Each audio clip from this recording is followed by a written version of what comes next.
Hello friends, welcome to Shri commerce classes. मेरा नाम नीलेश रंजन है और आज हम एडमिशन ऑफ न्यू पार्टनर के चैप्टर में रीवैल्यूएशन का क्वेश्चन करेंगे।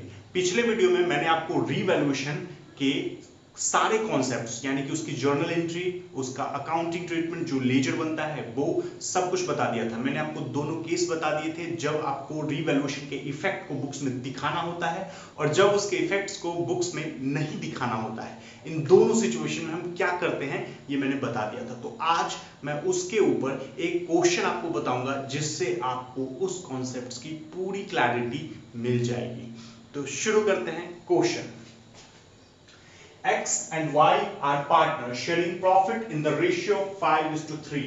Their balance sheet as on 31st March 2016 was liabilities दिया हुआ, assets दिया हुआ, ये items हैं, creditors हैं, employee provident fund है, workman compensation reserve है, capital दिया हुआ है, sundry debtors है, उस पे provision है, stock है, land and building है, fixed assets and profit and loss account का balance दिया हुआ है। इसके बाद कह रहा है कि they admit Jed into partnership for 1/8 share. He bring 10,000 as capital and 12,000 for goodwill. Jed acquires his share totally from X. Following revaluation are also made. EPF is to be increased by 5,000. यानी कि employee provident fund है वो उसको 5,000 से हमको बढ़ा देना है. Stock includes 3,000 for obsolete items. All debtors are good. Creditors to be paid 1,000 more. Fixed assets revalued at 70,000. Prepare revaluation account, partners capital account, balance sheet and calculate new profit sharing ratio. ये है आपका question. अब question को एक बार समझ लेते हैं, उसके बाद फिर हम क्वेश्चन बनाने की चलेंगे। मैं आपको पहले भी बता चुका हूं कि क्वेश्चन बनाने से पहले आप एक बार क्वेश्चन पूरा पढ़ें, फिर दूसरी बार जब आप क्वेश्चन पढ़ना शुरू करें तब उसको बनाना शुरू करें। पहली बार जब आप क्वेश्चन पढ़ रहे हैं उस वक्त बनाना शुरू नहीं करें, क्योंकि क्वेश्चन में क्या क्या आइटम हैं नहीं है ये आपको नहीं पता होता। तो जब तक आप क्वेश्चन पूरा नहीं पढ़ेंगे तब तक ये चीज आपको नहीं पता चलेगी। तो क्वेश्चन हमने पढ़ लिया है, अब हम क्वेश्चन को समझ के फिर बनाने की तरफ चलेंगे। तो कह रहा है कि दो पार्टनर हैं जिसका प्रॉफिट शेयरिंग रेशियो 5:3 है। ठीक है, 5-3 में लाभ बांटते हैं वो। उनका डिटेल है ये बैलेंस शीट का।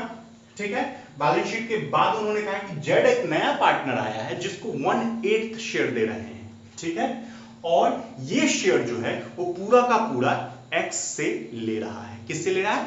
एक्स से, यानी कि पहले पार्टनर से। और वो 10,000 अपने कैपिटल के लिए और 12,000 अपने गुडविल के लिए ला रहा है। ठीक, तो उसके बारे में तो डिटेल हमको पता चल गया। अब बात है रीवैल्यूएशन की। तो एम्प्लॉय प्रोविडेंट फंड के बारे में कह रहा है वो 5,000 से हमारा बढ़ गया।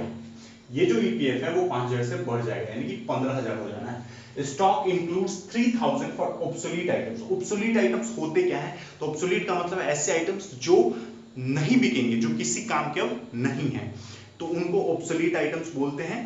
अब स्टॉक में हमारा 25,000 का स्टॉक, उसमें 3,000 ऐसा आइटम है जो किसी काम का नहीं है, तो यानी कि हमारा स्टॉक एक्चुअल में कितना है? तो 22,000। तो यहाँ पे हमारा 3,000 का लॉस हो रहा है। प्रोविडेंट फंड जो 5,000 से बढ़ा रहे थे उसमें भी हमारा लॉस ही हो रहा था। ठीक है, कह रहा ऑल डेटर्स आर गुड, यानी कि डेटर्स 20,000 का था, उसपे 600 का प्रोविजन था। मतलब क्या था कि हमको ये शक था कि मेरा 600 रुपया डूब जाएगा, लेकिन अब कह रहा है कि नहीं, ऐसा कुछ भी नहीं है, आपको सारे पैसे मिल जाएंगे, आपके सारे डेटर्स अच्छे हैं, तो वो 600 की जरूरत हमको नहीं है। तो ये हमारा फायदा है।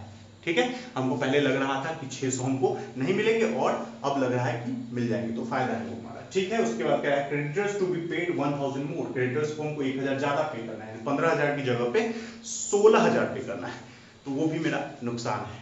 उसके बाद नेक्स्ट कह रहा है fix assets revalued at 70,000। Fix assets है कितने का मेरा? तो फिक्स एसेट्स मेरा 80,000 का है, उसमें से कह रहा है कि अब वो 70,000 का हो गया, तो यहां पे भी हमारा 10,000 का नुकसान है। तो ये है आपका टोटल क्वेश्चन। बनाने के लिए ये रिक्वायरमेंट दी हुई है कि हमको रीवैल्यूएशन अकाउंट बनाना है, पार्टनर्स कैपिटल अकाउंट बनाना है और बैलेंस शीट बनाना है। इसके साथ ही ये भी कह रहा है कि हमको न्यू प्रॉफिट शेयरिंग रेशियो भी निकालना है। अब क्वेश्चन होने वाला है बड़ा, तो सबसे पहले तो हम इसको मिटा लेते हैं और फिर क्वेश्चन बनाते हैं।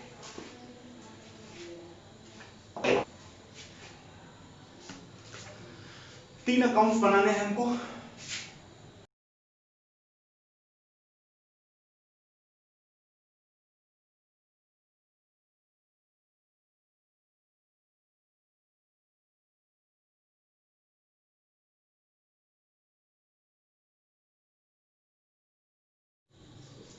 तो ये है हमारा पूरा फॉर्मेट।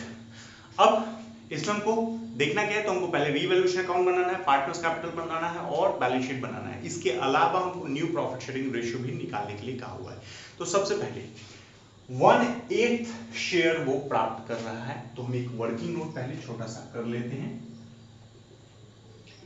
जेड को 1/8 शेयर मिल रहा है और किससे मिल रहा है, एक्स से। तो एक्स का जो न्यू शेयर होगा, एक्स का पहले था 5/8, 5/3 का था, और वाई का था 3/8, और जेड का अभी आया है तो इसको 1/8 मिला है। ठीक है, जेड जो अपना 1/8 है वो पूरा का पूरा एक्स से ले रहा है, तो ये हमारा हो जाएगा 4/8, ये 3/8 और ये 1/8, तीनों के नीचे से 8 हटा देंगे तो न्यू रेशियो जो हो जाएगा वो 4:3:1 हो जाएगा। और रही बात सैक्रिफाइस की, तो सैक्रिफाइस सिर्फ एक्स ने किया है, तो जो भी सैक्रिफाइस से रिलेटेड पैसा है वो किसको मिलेगा, एक्स को मिलेगा, वाई को नहीं मिलेगा, क्योंकि वाई ने कोई सैक्रिफाइस नहीं किया है। अब पहले हम जितने भी आइटम्स हैं, जो भी एडजस्टमेंट जिस आइटम्स में हुए हैं सबको देख लेते हैं। सबसे पहले जेड 20,000 कैपिटल के लिए लेके आता है। ये एक्चुअली लिखने में थोड़ा मिस्टेक हो गया था, मैंने 10,000 लिख दिया था। 20,000 कैपिटल के लिए लेके आता है और 12,000 गुडविल के लिए लेके आ रहा है। तो 20,000 अगर कैपिटल के लिए लेके आ रहा है तो पहले तो हम यहां पर लिखेंगे बाई कैश। 20,000 जेड कैपिटल के लिए लेके आ रहा है, ठीक है। इसके अलावा 12,000 गुडविल के लिए ला रहा है, जो कि गुडविल सैक्रिफाइसिंग रेशियो में बढ़ता है, तो पूरा का पूरा किसको मिल जाएगा, वो प्रीमियम फॉर गुडविल पूरा का पूरा एक्स को मिल जाएगा, क्योंकि एक्स ने पूरा का पूरा सैक्रिफाइस किया है, ठीक है। प्रीमियम फॉर गुडविल, तो गुडविल के बारे में हम पहले भी पढ़ चुके हैं कि गुडविल जो पार्टनर सैक्रिफाइस करता है उसी को, जो लाने वाला पार्टनर है, एडमिशन जिसका हुआ है, वो जो जितना गुडविल लेके आता है वो पूरा का पूरा उसी को मिलता है। अगर सैक्रिफाइस एक से ज्यादा पार्टनर ने किया है तो फिर सबको अलग अलग उनके रेशियो में, सैक्रिफाइसिंग रेशियो में बांट दिया जाता है। तो यहाँ एक ही पार्टनर है, तो इसीलिए हमको किसी तरह की कोई प्रॉब्लम नहीं है। वो जितना भी पैसा गुडविल के लिए लेके आया है वो हमने उसके अकाउंट में डाल दिया।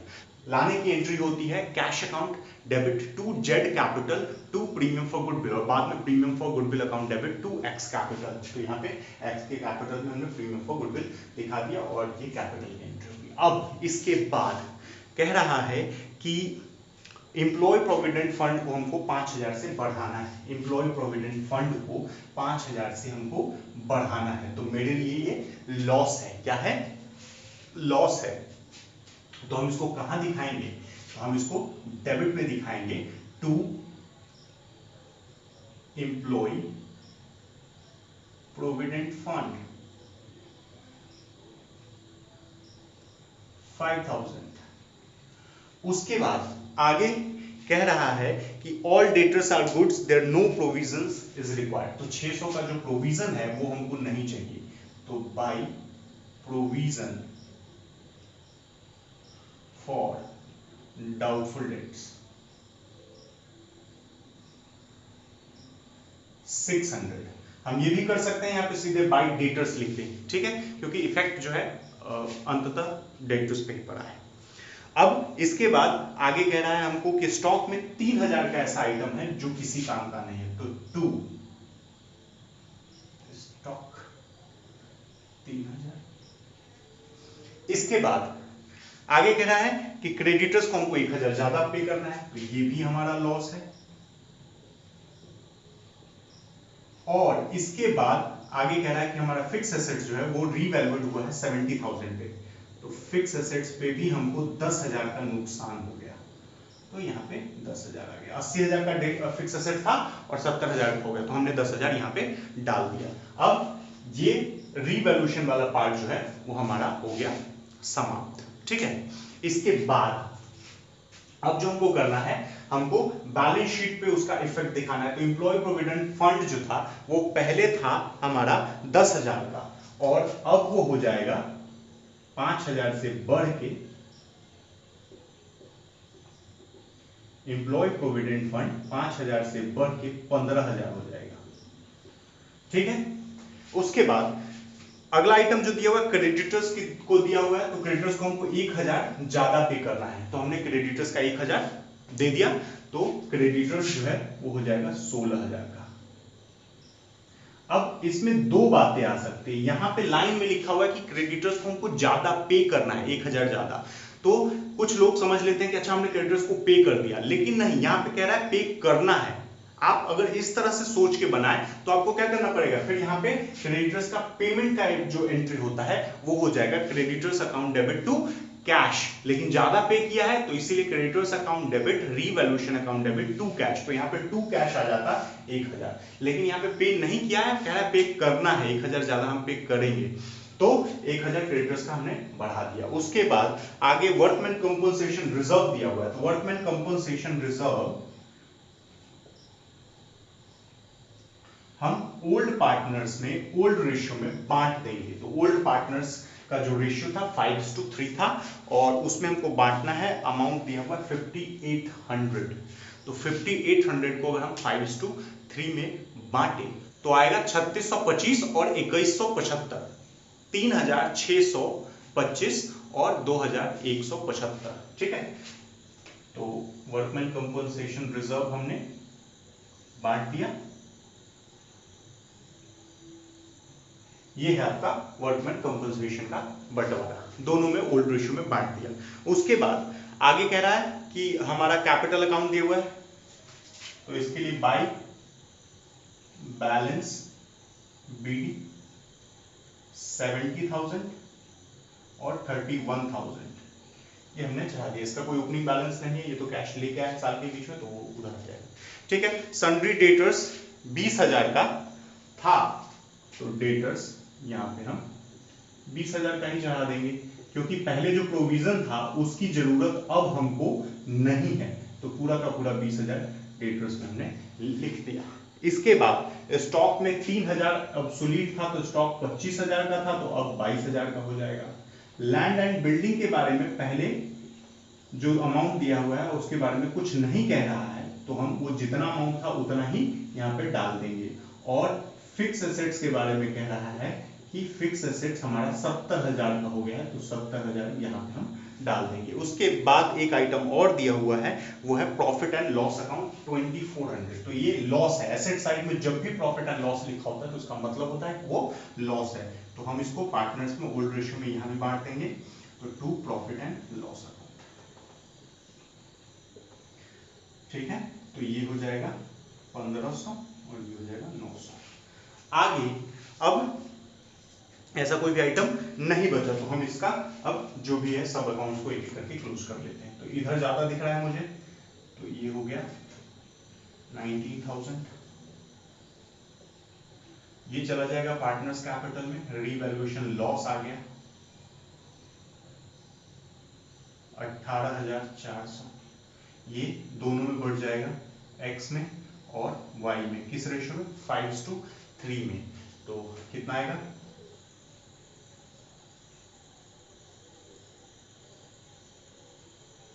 11,500 और 6,900, ठीक है। तो ये आ गया हमारा दोनों का लॉस, ये इधर आ जाएगा टू रीवैल्यूएशन अकाउंट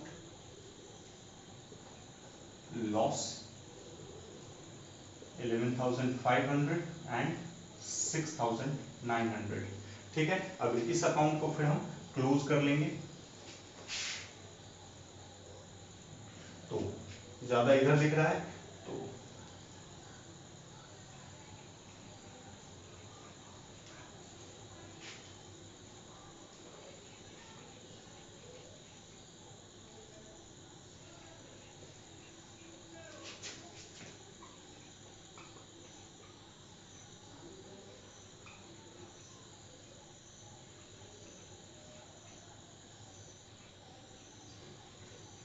तो ये हमने टोटलिंग कर लिया और सबका बैलेंस निकाल लेंगे। बैलेंस तो ये आ जाएगा 72,625 और ये आ जाएगा 25,375, ठीक है। और इसका जो बैलेंस था वही आ जाएगा 20,000, तो ये तीनों का कैपिटल निकल गया, तीनों का कैपिटल हम यहाँ पे डाल देंगे, एक्स वाई जेड। एक का हो गया 72,625, दूसरे का हो गया 25,375 और तीसरे का हो गया 20,000। तो ये टोटल जो बनेगा हमारा 1,18,000। तो ये आ गया 1,18,000। अब हमको बैलेंस शीट को टोटल कर लेना है। एक आइटम जो था अभी ये 20,000 कैश के रूप में लाया था, जो नया पार्टनर है जेड, वो 20,000 कैश में कैपिटल के लिए लाया और 12,000 गुडविल। तो 32,000 अमाउंट जो है वो या तो कैश या बैंक में हमको दिखाना पड़ेगा। तो ये टोटल हो जाएगा, इसको हम जोड़ेंगे तो 1,49,000 और ये हम जो टोटल जब जोड़ेंगे तो ये हमारा आ जाएगा 1,49,000। तो बैलेंस शीट का दोनों तरफ आपका मैच हो गया। तो ये है आपका पूरा रीवैल्यूएशन का सॉल्यूशन। अब इसके बाद बात आती है दूसरे केस की। दूसरे केस में मैंने आपको बताया था कि उसमें बुक्स में रीवैल्यूएशन का इफेक्ट नहीं दिखाना होता है, तो उसके लिए हम एक मेमोरेंडम रीवैल्यूएशन अकाउंट बनाते हैं। ये जो रीवैल्यूएशन हमने बनाया है, ठीक इसका एक उल्टा इसके ठीक नीचे बनाते हैं मेमोरेंडम रीवैल्यूएशन। मतलब उसमें ये वाले जितने भी आइटम थे वो उठ के इधर आ जाते हैं और ये वाले जितने आइटम थे ये उठ के इधर आ जाते हैं। ठीक है, नेट इफेक्ट जो होता है उसका, यानी कि ये जो पार्टनर्स में बटा है ये, और जब इधर यही चीज लिखते तो ये दोनों जो हैं वो पार्टनर्स कैपिटल अकाउंट में चले जाते हैं। इसके अलावा उसका कोई इफेक्ट बुक्स में नहीं दिखाया जाता है। तो एक जब यहाँ पर बैलेंसिंग करेंगे और दूसरा जब इसी का उल्टा हिस्सा करेंगे तो इधर वाला जितना है अमाउंट उधर चला जाएगा, उधर वाला अमाउंट इधर आ जाएगा। ठीक है, उसमें भी सब कुछ सेम आएगा, टोटल इतना ही आएगा और बैलेंस भी इतना ही आएगा, लेकिन आएगा उल्टे साइड दूसरी तरफ। ठीक है, तो बस जो बैलेंस को जो ट्रीटमेंट करते हैं वो उसको हम बुक्स में दिखाते हैं, बाकी किसी भी आइटम्स का कोई इफेक्ट बुक्स में नहीं दिखाया जाता है, इसलिए इसको बोला ही जाता है मेमोरेंडम रीवैल्यूएशन अकाउंट। तो ये 18,400 जो आया यहां पर वो तो इधर आ जाएगा, इसको हमने ओल्ड रेशियो में बांट दिया। अब इसके बाद इधर आएगा, दूसरी बार जब हम उसको उल्टा करेंगे रीवैल्यूएशन अकाउंट को, तो वो जो बैलेंस निकला है वो इधर आएगा, एक तरह से प्रॉफिट बन जाएगा। तो प्रॉफिट को हम सभी पार्टनर में फिर बांट देंगे, यानी कि वो न्यू रेशियो में बटेगा। न्यू रेशियो हमारा क्या निकला है 4:3:1, 4:3:1। तो उसको हम फिर यहां पर दिखाते हैं। ये जो निकलता है इसको जब हम न्यू रेशियो में बांटते तो उसको हम यहां दिखाते हैं। बस इतना ही अलग इंपैक्ट बनता है, इसके अलावा और कोई भी इंपैक्ट नहीं है। तो ये भी हम एक बार देख लेते हैं, क्योंकि देखिए उसमें मैं आपको बैलेंस शीट नहीं बता रहा हूं, क्योंकि बैलेंस शीट ओल्ड वैल्यू पे ही दिखाया जाएगा। ओल्ड वैल्यू मतलब बैलेंस शीट पे जब रीवैल्यूएशन का कोई इफेक्ट ही नहीं पड़ेगा तो हम बैलेंस शीट फिर से क्यों बनाएं। बस कैपिटल के बैलेंस में थोड़ा बदल जाएगा और कैश बदल जाएगा, क्योंकि कैश लेके आए तो कैश बदल जाएगा और कैपिटल में थोड़ा बहुत बदलाव हो जाएगा, दैट्स इट। उसके अलावा बाकी सारे आइटम जो है उसी अमाउंट पे दिखाए जाएंगे। ठीक, वर्कमैन कंपनसेशन रिजर्व इधर आ गया, प्रॉफिट एंड लॉस इधर आ गया। तो जो एसेट्स हैं और जो लायबिलिटी हैं वो पुरानी वैल्यू पे दिखाए जाते हैं। ठीक है, तो इसका जो हम दूसरा उल्टा वाला पार्ट है वो इधर बना देता हूं, क्योंकि फिर मुझे पार्टनर्स कैपिटल अकाउंट मिटाना ना पड़े, इसलिए।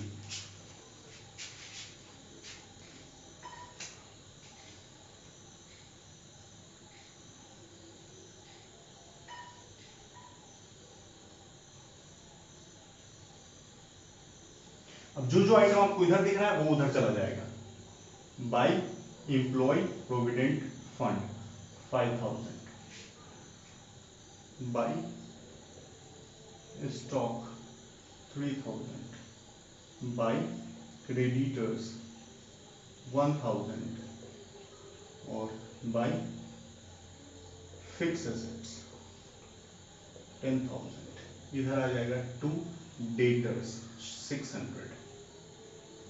ठीक है, बैलेंस फिर से वही निकलेगा, टोटल भी वही आएगा और जो बैलेंस निकलेगा वो चला जाएगा पार्टनर्स कैपिटल अकाउंट में न्यू रेशियो में। न्यू रेशियो मतलब एक्स वाई जेड सब में बटेगा। बैलेंस आया 18,400, 18,400। तो इसको बांटना है हमको। ठीक है, तो ये हमारा आ जाएगा 23, 69 और 92। ठीक है, तो ये हमारा आ जाएगा और ये उठ के अब डेबिट में है तो ये उठ के क्रेडिट में आ जाएगा बाई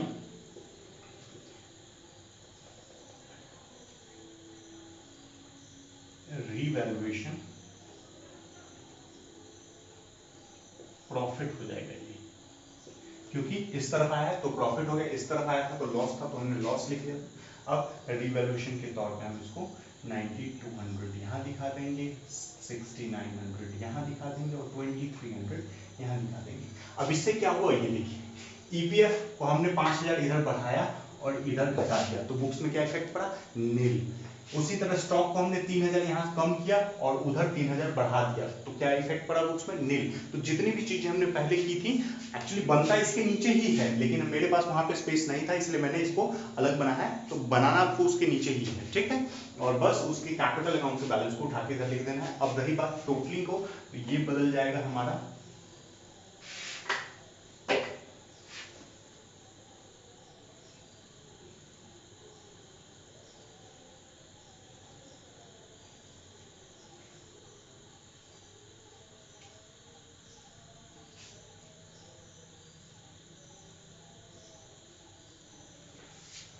ये हमारा हो जाएगा 94,825 94,825, ठीक है। उसके बाद ये हो जाएगा 40,075 और ये हो जाएगा 22,300, ये हो जाएगा 94,825 40,075 और 22,300 तो 22,300